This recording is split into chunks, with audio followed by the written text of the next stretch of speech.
think it said there's an extraordinary market for change, for discontinuity, against stability, status quo, restoration in both parties. On the Republican side, it was fascinating to see that Mitt Romney, who had invested so much in the state, was constantly criticizing Huckabee and other candidates for treating President Bush harshly.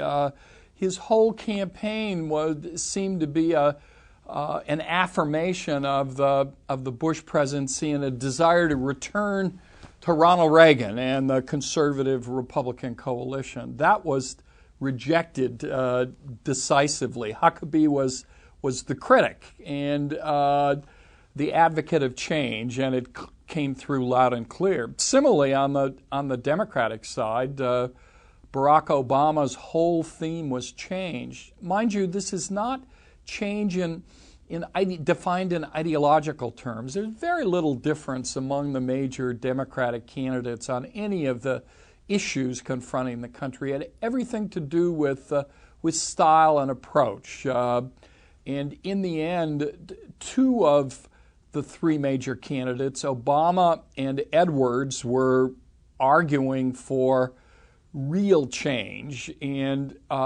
for reframing problems and issues in ways that might shake up the current alignments in American politics. And Clinton was arguing more for, I know how to play this game and make it work. We can do this and this and this, and those pieces will add up to something. I think the public was less enamored of that, and change, discontinuity were the order of the day.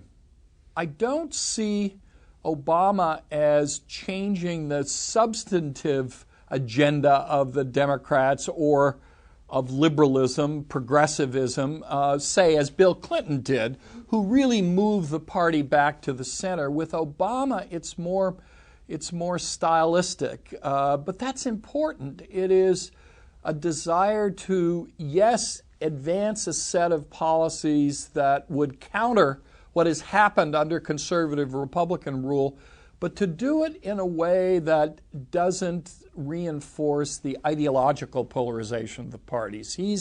His claim is to bring America together. There are many more divisions now within the Republican Party. It's not surprising. Reagan conservatism have dominated our politics for some time, but the pillars of moral traditionalism, small government tax cuts, and an aggressive nationalism in foreign policy are in tatters given recent experience, and there's real disagreement among Republicans as to the direction to move in. Basically, Huckabee signals we got to change this party and the whole meaning of conservatism, but the odds are he won't be the person to do that. If it's going to happen this year, it's more likely to happen in the person of John McCain. If it doesn't happen this year, though, there's going to be a lot of efforts among Republicans after the election to begin to remake their party. And if that happens, we'll look back and say that Mike Huckabee played an extraordinarily pivotal role in that.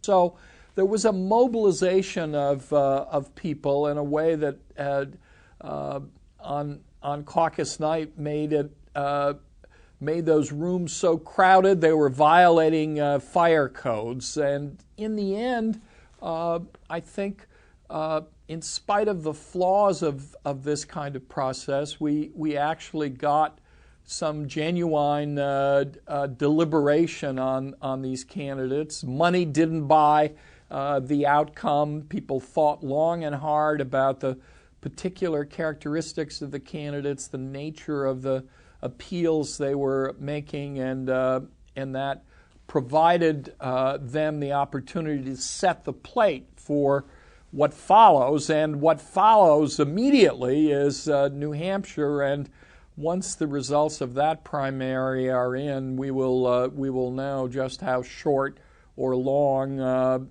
this nominating season will be.